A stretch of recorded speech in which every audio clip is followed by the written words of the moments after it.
Good morning, Belize, and welcome to another edition of Rise and Shine. My name is Louis Wade on a beautiful Tuesday morning, the 14th of May. Thank you so much for watching us from whatever part of the country you are tuning in to Rise and Shine.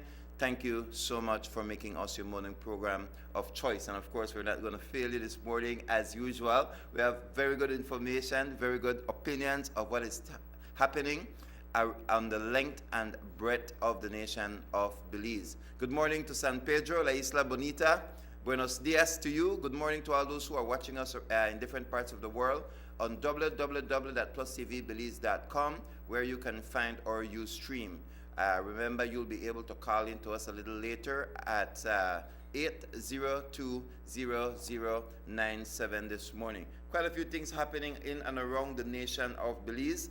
That Maya ruin, that ruined Maya ruin up in Orange Walk. We're going to talk about it a little bit later, and we'll be joined also in a few minutes by Patrick Jason Andrews, and then at 8 o'clock we will be joined by Hugh O'Brien. But let me take this opportunity to say good morning to my friend and co-host Carlos Santos. Mr. Santos, good morning. Welcome to Rise and Shine. Morning, Pastor. Good morning to you, and morning, TV viewers. We have some things in store today, so that's right.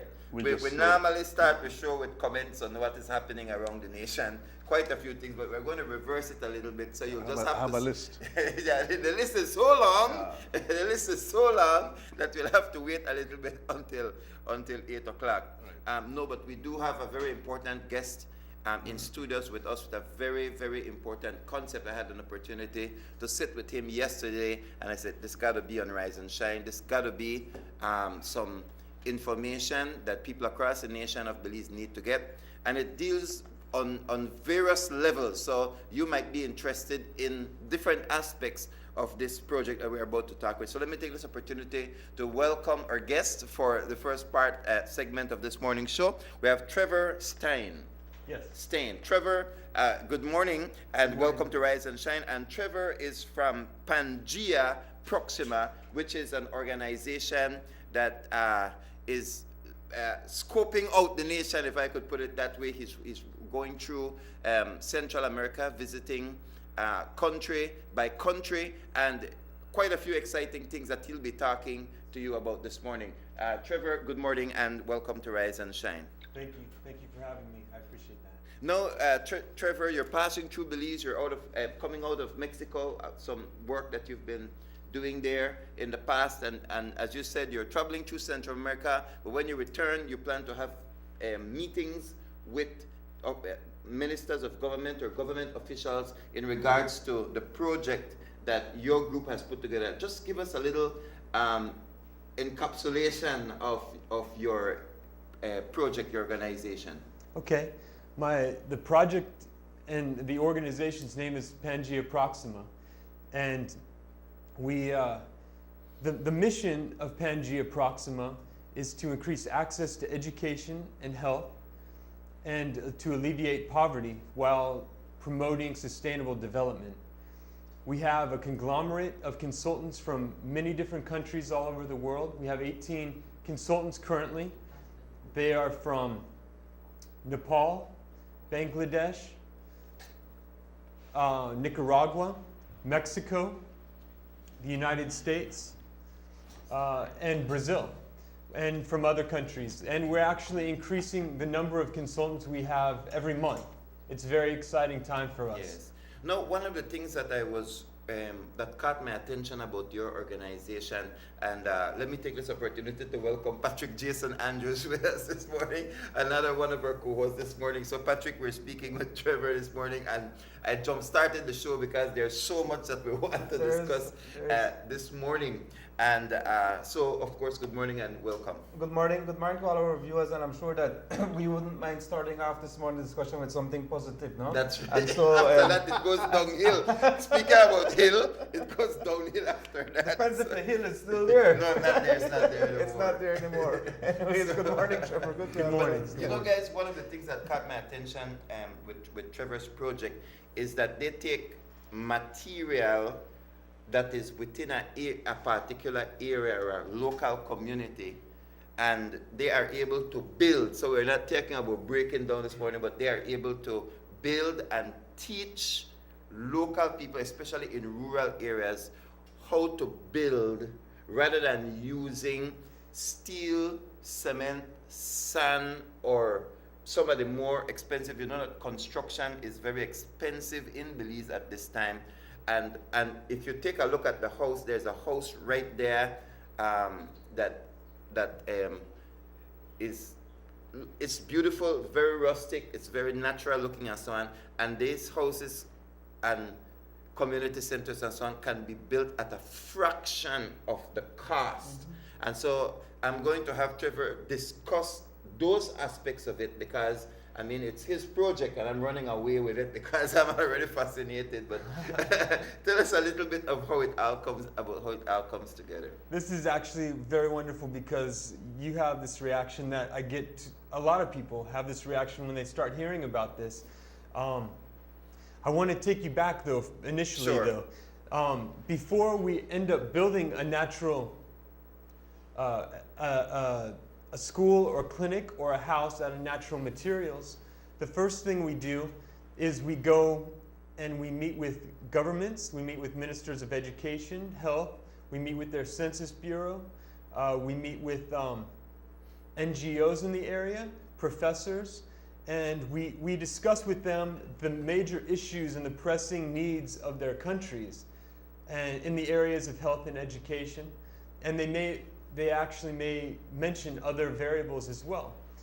So after we get that initial introduction to the problems, we go to the region that they say have the most pressing issues, and we conduct community surveys. So we have the census report information, we go to the community, we get the local input from the people, we ask them about their education background, their health background, we ask them about their demographics.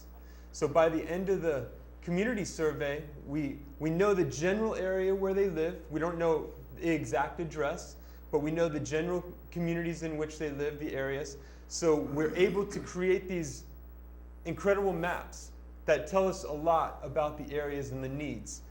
It shows, and once we start layering the information from the census report of the country, and then we take into all those community survey variables, all this information is layered.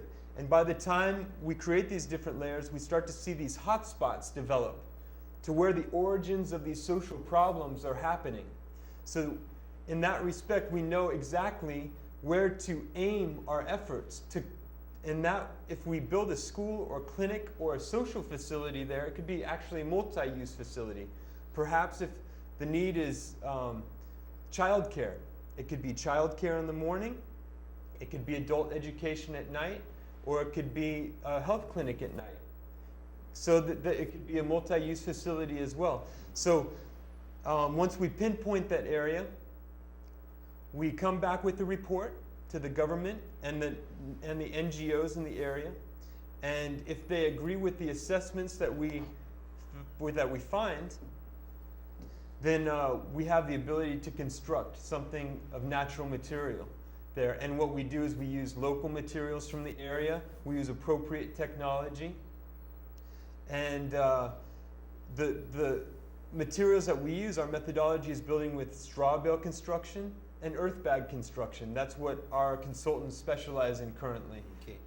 Now, so essentially, I don't want to simplify it to two phases, but Yes. they're two separate things that you combine and culminate with actual structures, because the structure must serve a function, must have a purpose, correct? Yes. And so there are times, sometimes that you build a structure and then nobody, have we seen that before, right? Yes. Nobody uses it, but you are using the GIS technology, you know, like I think people are familiar with Google Earth. We use that from time to time on our own program, but its ability to layer different things, and like for us, we were talking about like the border and so many different issues, but you are saying that you guys will combine information that exists with information and surveys that you will also conduct within different areas and your hotspots.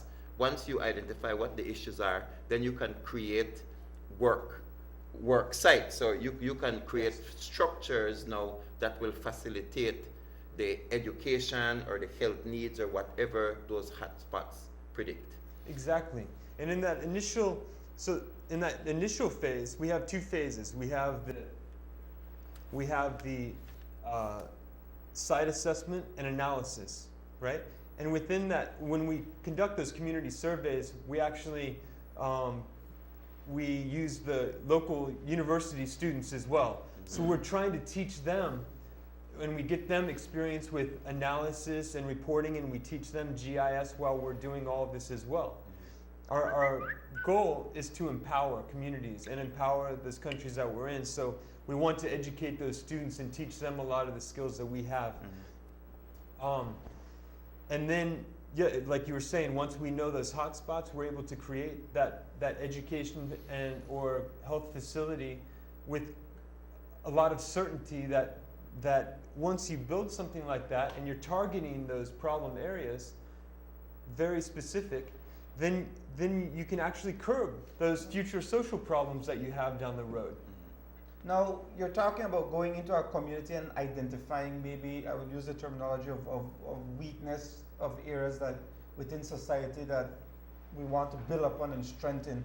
So you go in, you identify that, you see maybe a need for maybe something like a youth development center, Yes. sort of a after school homework kind of a drop-in center, internet and all that stuff.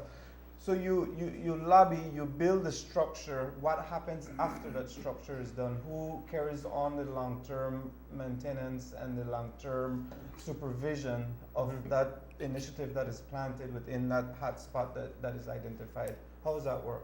Okay, well, I just want to say real quick about the surveys also, is that we're also asking the community exactly what they feel are the most pressing issues as well. Not only were we just asking yes and no questions, but we're asking them if there was a program in your area, how important is it to you and your family? If it was there, would you actually use it? And then have rankings of those as well. Okay. So,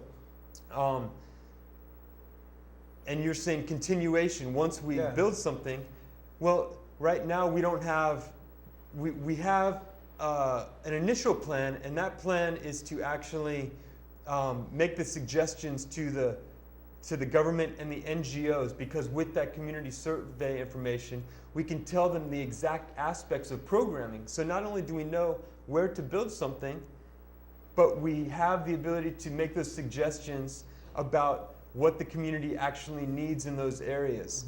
And then as far as manning it, we don't have the ability to man something and actually to provide the teachers or the doctors, but in one of the last phases of our projects, one of our goals is to pair the communities up with reputable medical organizations that actually come and deliver dental, vision, and general practices to the area. Okay. Okay, now if we could move to the actual building or building materials, because Yes. as I shared with you yesterday, we have a shortage of classrooms right across the nation of Belize, particularly in rural areas. And many times government does not have the direct funding to build new classrooms. So there are also, I believe, as soon as as you begin to do your surveys, you will begin to see some of the problems clearly that we already know exist will begin to pop up as well. And so the structures are not necessarily a means to an end in certain parts. They're the end itself, because in some localities they have identified the problem but are unable to build because of the expensive nature of building materials, and then you have to move the materials into local areas. So you have all those things at work. And then if you were to go into some rural areas of Belize, you would see that even the construction material and the houses and so on in many areas are very, very poor, very poorly built, very poor Workmanship. the workmanship, the structure, everything. And so one of the things that I see that could be of benefit is because as when you reach the stage, of course, where you're actually building facility, people can learn how to use these materials for their own construction. Could you share those aspects with us? Yes, definitely. If a government or NGO believes that that facility is needed in the community, and we have the actual ability to come in, we don't bring a building team down with this to these countries. That's not the purpose, is to build it and leave. The purpose is to bring a couple experts to manage the site of construction. We organize the community together to help build the social facility, whether it's a clinic or a school, multi-use facility. And while everyone's together building, we teach the local people in those areas how they can build their homes using the same local natural materials that are very safe in earthquake areas and have been tested in hurricane areas as well. Right. You would be amazed because in Belize, like for example down south, I was there when Iris, I think it was, hit the southern part of Belize and then it turned south. And normally hurricanes for us don't turn south. They tend to either hit more the center or the north if they actually come in this way. But because of the poor construction and many of the facilities and homes, there was total devastation. And so it took some of them years. Could you share just briefly with us how these structures are built? I don't know if we have some photographs for people to get an idea, a little bit of actual structures. We do have some books here as well that we could show, but what kind of material and what kind of work goes into producing these structures? Okay. Well, myself, I've been involved with many builds with straw bale, so that's my specialty. Right. Somebody is still going out there going, what is straw bale? Yeah, exactly. And you know, I got into straw bale construction about 5 years ago now. And that's when I learned about it, and I thought, I had no idea, I didn't understand how you could build with straw bale. It didn't make sense to me. And I met this gentleman, and he had built a straw bale house in Oaxaca. And so I started to think, hey, this would be a great way to actually do the back end of the work as far as building clinics and schools. Using that ability to build something at low cost that's very safe. So he actually got me involved with construction, and I started getting involved with the California Straw Bale Association as well. It's called CASBA in California. There's a big group, over 100 of us up there, that build with this material.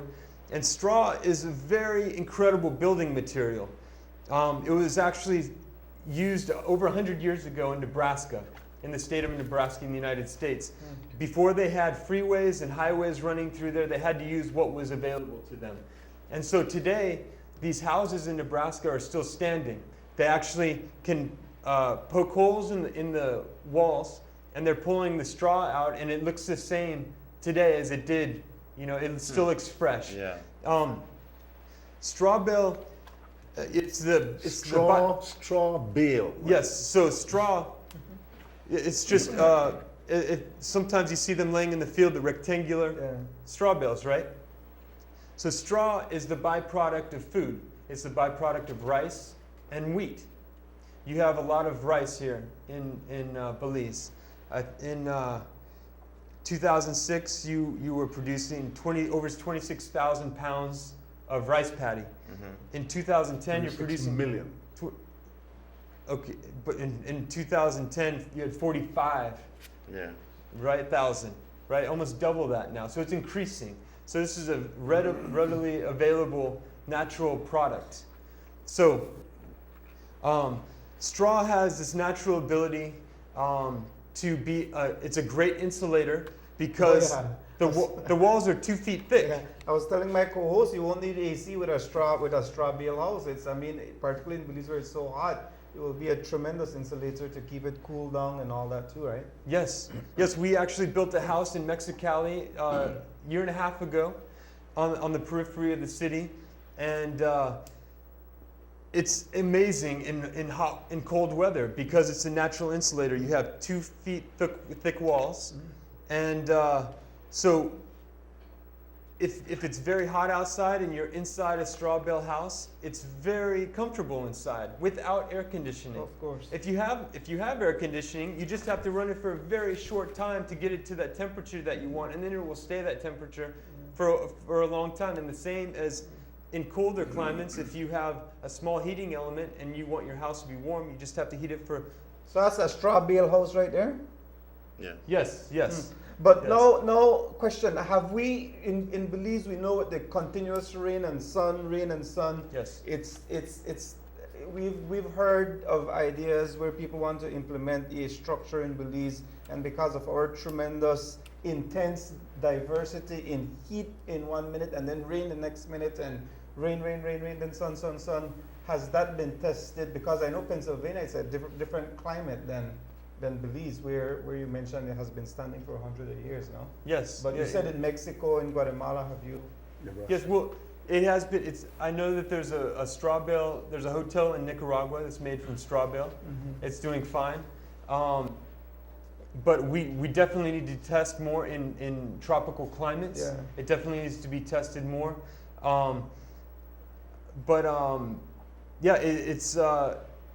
There definitely needs to be testing. Now, and if there is areas with a lot of humidity, perhaps we need to use a different natural building technology such as earth bags. And we have consultants down in Nicaragua that are building a lot of schools and clinics with earth bags currently. Trevor, Straw bale is great.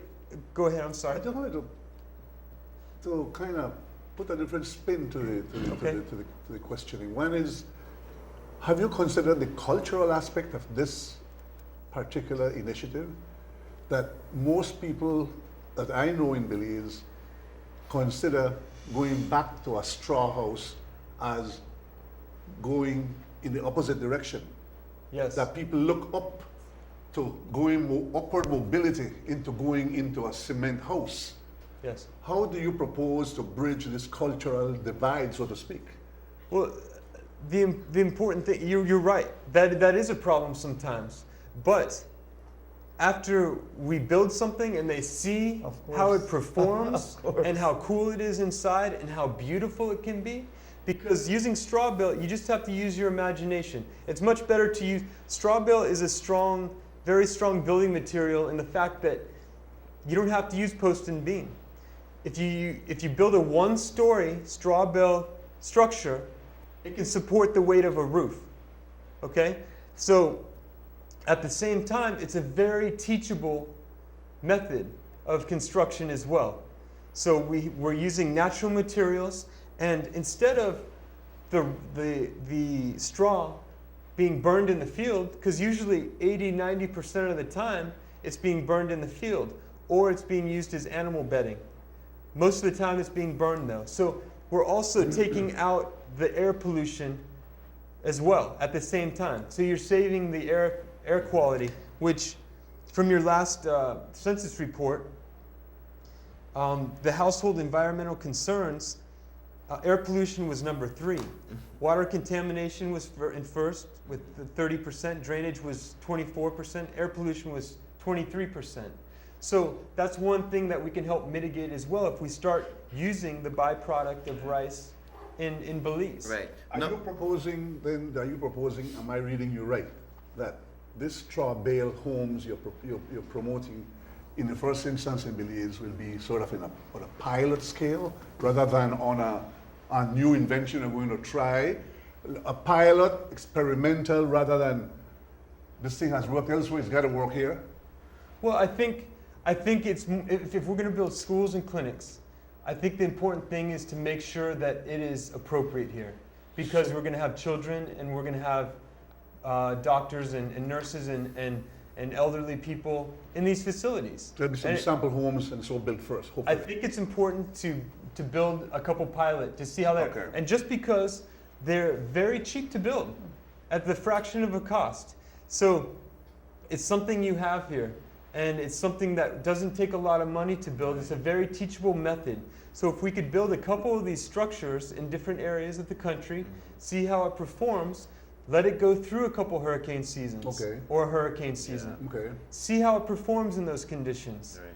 For Can- me, Yeah, for me, what I like about it is that we know that there is a segment of the society that have substandard living conditions for various reasons, and it is true that people vertical mobility, a cement house is probably at the top of the list. For some people after cement, then they go back to wood and other things. But essentially, I noticed that there is like a covering that so it's not like it's stucco, like it's stucco stucco, or right? something like that. Yes. Right? So explain that part, because again, to me, it looks, when I look at it, It's a it cement- looks like a cement Yeah, house. it's a stucco. Yes, and we're using natural materials for the stucco as well, the plaster, because natural plasters. So the natural plasters are ratios of sand, and in the initial stages of the thicker plaster, it's ratios of sand, clay, and straw. Okay. And then in the next layer, it's ratios of sand to clay. And in that last layer, it's a thinner layer of, depending on what you want for your surface area, is usually more clay in that last one. And the great thing about it is it can be so beautiful. Of course. You know, so it's not only cost effective, it's safe in earthquakes, because as opposed to concrete, it's movable. it doesn't crack, Yeah. it doesn't break and fall inside the occupants of the house or the building.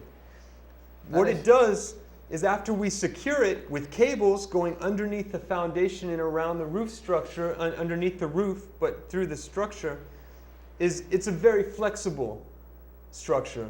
Just imagine 1 million pieces of straw together instead of concrete, which seals and it tends to break and crack. Straw build is very flexible. And with that as well, you have a lot of ability to use your imagination when you are building. It's like playing with Legos almost. Or potting. Right?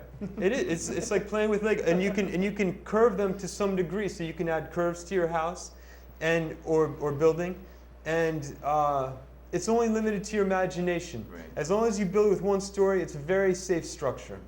Trevor, I have. cost effectiveness. Yeah. we Okay. talk Give about. us a number. Okay, I will. We throw the figures around here, maybe of 100 to 150 Belize dollars per square foot for a house, Okay. depending on the.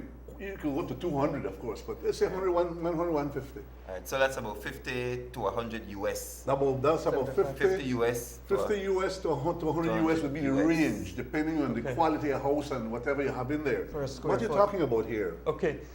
The house we built in Mexicali, it was about 10 by 10 meters, Is or it 100 was. square meters. Well, it was about a little over 28 feet by 28 feet. Okay. Okay? It was a 3-room house. We built that house for 11,000 US, but in the foundation we used a lot of concrete. All right, we built it to US specifications, the foundation and the roof. So we used, for our footers, which were 3 feet deep, we filled that with concrete around the perimeter. And then we had a concrete slab across. But that's not necessary. What we plan on doing in the future is having nice solid rock foundations with large rocks, medium rocks, smaller rocks, and then on the top level of that perimeter, we use concrete. Then you just concrete the top. Yes, and that keys in to the rock, all right? And then instead of having a concrete slab for a surface, we can produce nice natural earthen floors.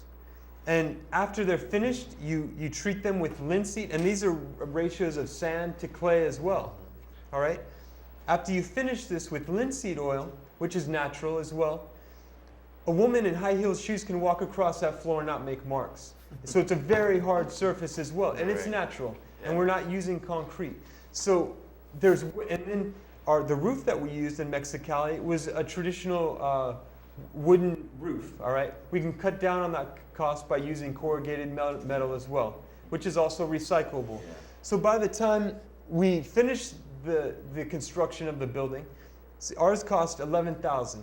If we cut down on the cost of concrete and the roof structure, we feel that we can get the price down to about $7,000 to $8,000 US. This is about 18,000 Belize. Belizean, right? Yeah.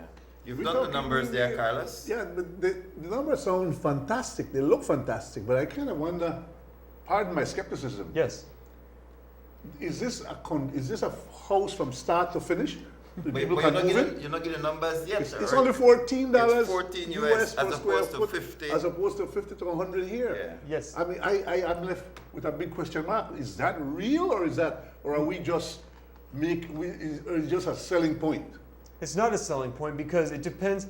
In the United States, for instance, and I'm not exact about how it is in Belize, but the majority of costs in the United States for building a structure is the labor. All right. If we get volunteers involved in the community, and at the same time we're teaching them how to build this, Labor is at least 70% of that 150 that he mentioned. that per, disappears. per square foot. So That- But this disappears, this 11,000 does 70 not to include labor then? 80%. Well, we had volunteers. Okay. I built that, and I had there was 5 of us. And the great thing was we built this very rapidly. We built it over the course of 3 months, but only on the weekends. Okay, I worked my normal job, and I would go to Mexicali every weekend with my friend, and we would build this house on the weekends. For the first 3 weekends, we stayed overnight. So we built 2 days a week for the first 3 weekends. For the rest of the 3 months, we went 1 day a week. And we were able to build the house from foundation through the roof for 11,000 US, and we feel that we can get that price down. Hold up. 11,000 US does not include labor. Yeah. No, it does not. Okay, if you It add the does not. labor to that, you'd have to double that 11,000. At But, least at but it 70%. it won't require the same amount of labor as for cement. No, but and the figures we are steel using and in all that. Belize include labor. So we've got Yeah. we have to apples and apples. Okay. So this is 22,000 US rather than 11, more or less. If you give it 50-50, according to Patrick, it's even more than 50-50. But so fine, it is still 50% cheaper Yes. than what we are doing here. Yes. So that's that's So Well, it's the, about- the other great thing I want you to keep in mind, though, is that straw bale goes up very quick, like I just demonstrated. So you could actually build, and I know of straw bale houses that have gone up in the course of 2 to 3 weeks if you have a good team working on those on those structures. Yeah. So the time is cut down. That also cuts down on labor costs. But the big thing is the objective is to teach people how they can build their own houses using this material. So if there's a communal spirit to this thing, then you can have your friends, after you know how to build it, then you and your friends can build a beautiful home in not a lot of time using natural materials that are locally sourced. Have you thought of partnering with a local NGO? Of course, yes, yes. There yes, are other NGOs here that build houses. yes, Amongst them, one that is kind of popular called Habitat for Humanity. yes. And they go and they build homes for families as well with community help. Yeah. So will you talk to them, perhaps work along with them and so you actually get stronger? We're definitely interested in that. Because we want to build partnerships. Our mission is not to work alone in separate entities and try to rebuild the wheel every time. And I have one Our- more our question, I'll mission- shut up. It's all right. It's all right. I need to find out where you get your money from. Well, right now, I'm funding the organization that we have Yourself? right now. Yes. What we're doing is we're starting a nonprofit this year. Okay. I built the team over. This has been over a 12-year concept that this started. And I've created this whole concept and initiation over the past 12 years. Over this past year, after I had all the skills that I'm talking about in these various areas, Right. after I acquired them myself, Put and it I feel together. comfortable, Right. and that I know how powerful these methods are, then I started to recruit consultants from various countries who have been my friends for a long time that I trust and have incredible skills when it comes to natural building, to analysis, and these different areas that we use in our projects. So right now we're up to 18 consultants, and like I said, we're growing every month. But once we get our 501c3, which is the tax deductible Right. status in the United States, then we can start to apply for grant money Yeah. to start to work in country, because our mission falls in line with many charitable causes. right. Of course. It falls in line with the sustainable development. It falls in line with the environment, protecting the environment, anti-pollution. It's a very green project here, one of these houses. Very green. Guys, we got it's 2 more minutes, and there's a caller on the line. If you don't mind, Yes, let's give the caller. caller, good morning. You're on the air live. Hello, good morning, gentlemen. Good morning, Morning. sir. Watching the program, no? Certainly. I was watching a program from India, and there they did the same thing, but they used garbage. I wonder if the gentleman can speak to that. Okay. Thank you very much. I think the idea is to use local materials, right? So Yes. even if these are not available, there are other materials. There are, and we want to keep bringing on different types of building materials as well, and consultants that are experts about these materials. I have seen a lot about that where they're building with bottles. Right. Yeah. They are building with tires. Yeah. I know we are trying to partner with an organization on the border of San Diego and Mexico that they actually pull tires out of the Tijuana River that separates the United States, right? And so they pull these tires out of the river, and they're building houses in Tijuana right now. And they're also using other types of recyclable materials that they find to use as the infill for these houses, and that creates that insulation factor. That's right. And they plaster the outside of these. Sometimes they use mixtures of concrete, other times they use natural plasters as well. Well, we're speaking this morning with Trevor Steen, who is from Pangea Proxima, and as we said, several parts to the project, because it starts off first of all by it combines mapping with surveying to find out what the hotspots are and what are the needs of the communities, so that at the point in time when they build the structures that are community structures, then you know that it will be used for the proper use to deal with the issues that are affecting those areas, be it education, be it health, whatever it is. But then also with your participation in a particular community where this project moves to that level, you are able to gain the expertise that is necessary to do your own construction. So it's multifaceted. I congratulate you. I congratulate you for your concept and your willingness to put your expertise and your time and your finances into something that you truly believe in, in making the world a better place. And I think that in itself can be encouragement to people across the nation. There's so many people with great ideas, but not many of them are willing to go to the step to put it into practice. And so we congratulate you, encourage you, and we trust that very soon you'll be able to invite us to some location in Belize or Central America where one of these structures are going up and people are able to improve their lives both through that structure and by creating structures of their own. So thank you so much for joining us this morning and for sharing with us, and we wish you well, and we hope again that we'll be able to see something on the ground. Belize will take a break and we'll be right back. You're watching Rise and Shine on Plus TV.